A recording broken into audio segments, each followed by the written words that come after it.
You ask Tiger to solve. This deals with linear equations with one unknown. The final result is y equals 2/7. Let's solve it step by step. Group all y terms on the left side of the equation. Subtract 2y from both sides. Group like terms. Simplify the arithmetic. Group like terms. Simplify the arithmetic.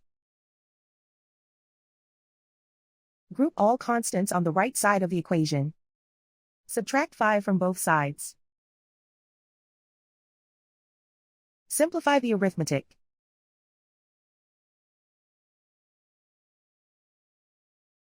Isolate the y. Divide both sides by -7. Cancel out the negatives. Simplify the fraction. Cancel out the negatives. And so the final result is y equals 2/7.